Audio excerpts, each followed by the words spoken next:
then to Vaisakhi of 13th of April in 1919.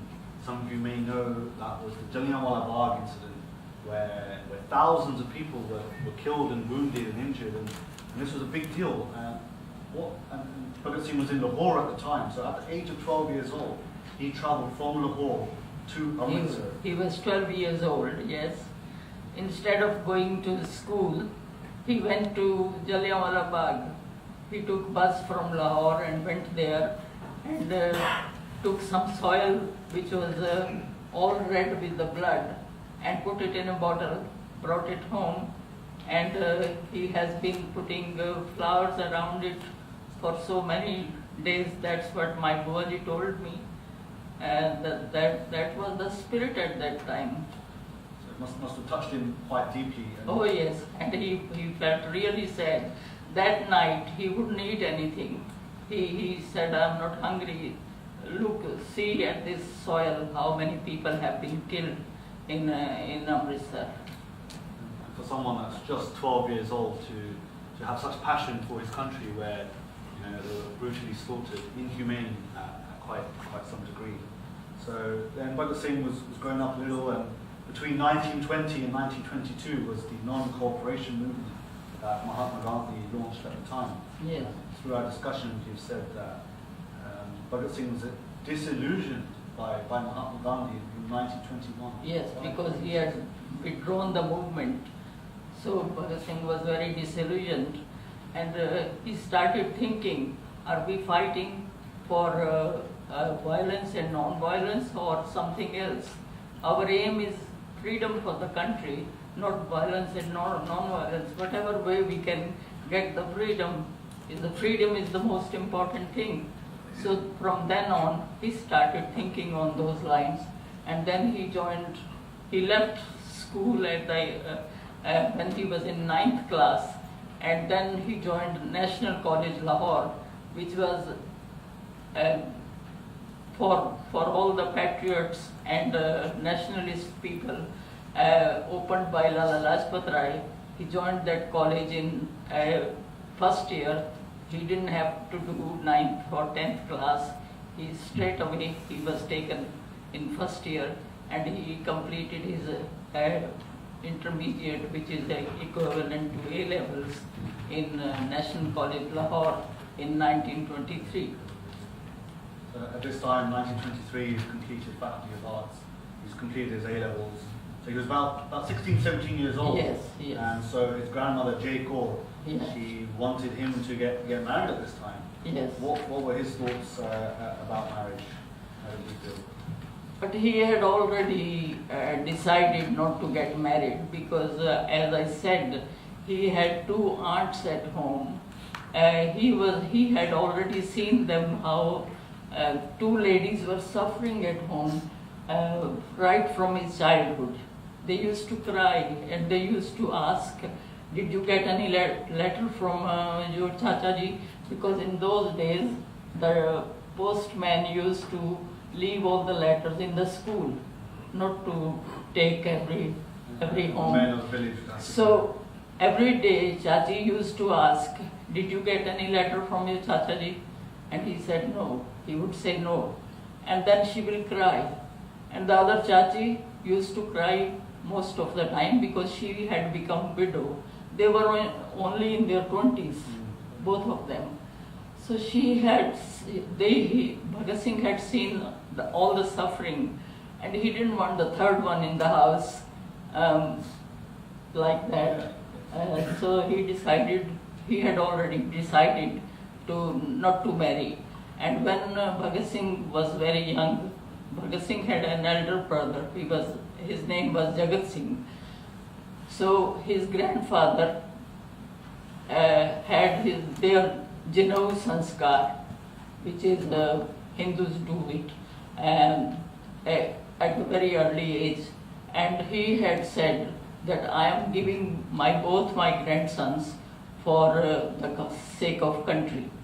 So that's why Bhagat Singh reminded his father that I am fulfilling that pledge which was taken by my grandfather, and I'm leaving home. I will read the letter which he left for his father. In 1923, Bhagat Singh's father, Sardar Kishan Singh, was seriously trying to get his son married. When Bhagat Singh came to know of it, he quietly left the home and left this letter for his father. Respected father, namaste. My life has already been committed to a noble cause, the cause of the freedom of India.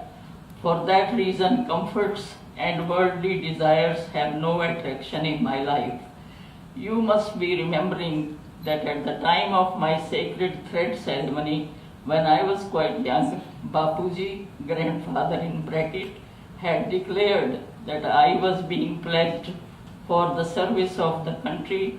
I am therefore honoring the pledge of that time. I hope you will excuse me. Yours obediently, Bhagat Singh. So that was the letter he left, and he went to Kanpur. And there he met several other revolutionaries. He worked for Pratap newspaper with Ganesh Shankar Vidyarthi and stayed there for about 6 months. Then his grandmother, Jaipur, was very, very ill. She thought I was the one who asked for him to get married.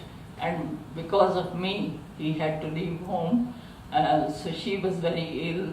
So I'm saying anyway, so Bhagat Singh's father put an advertisement in the paper that do come back, we will not ask you to get married. And then after 6 months, Bhagat Singh came back. So we were talking about Pratap newspaper. This was a daily publication. Yes. And Bhagat Singh used the name as Balwant. Balwant, yes. He didn't tell his name there. He was writing under the name of Balwant. And then there was also a monthly newspaper, the Kirti newspaper. Kirti and several others, Maharati in Delhi and Veer Arjun in Delhi. He has worked for several papers in between 1923 to 1928. Very learned, read very well. And it was when he was in Kanpur that he met some of his associates and mentors, like Chandrasekhar Azadji, Ajay Ghosh, and at the time Ram Prasad Bisna was in jail at the time. Yes. So these were mentors to him. So what kind of influences do you think these people in history had on Bhagat Singh? How were they as his mentors? Well, they were all colleagues, isn't it? Yeah. And at the time, Chandrasekhar Azad was the leader of the party, so he was very well respected by everyone, and any decisions were taken, they were taken unanimously. Not one person was not taking the decision, so all the members were equal in the party. Obviously, some were in front, more in front, and some were at the very back. And this society at the time was known as the HRA, the Hindustan Public Yes, Association. Hindustan Republican Association. So who were they? For some of audience members that don't know at the time what they were. So before Bhagat Singh was mainly a sort of part of that, who was the HRA? In HRA was established by Shachindranath Sanyal. He was a Bengali leader. He had been to transportation of life in Andaman, and in 1920 he came back, and then he started working from Punjab because he could not go to Bengal, so he was most of the time in Punjab. And Bhagat Singh, when he was in National College, he was introduced to Shachindranath Sanyal, and Sanyal once asked him, we need full-time workers for the party. If need be, would you be able to leave home? So Bhagat Singh said yes. So as soon as the opportunity came, the Bhagat Singh's marriage proposal came, he just left home and went, as he has said, to Shachindranath Sanyal.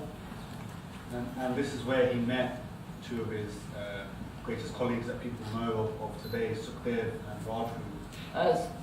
Rajguru was from Maharashtra, from Pune, and he joined the party because in 1928 when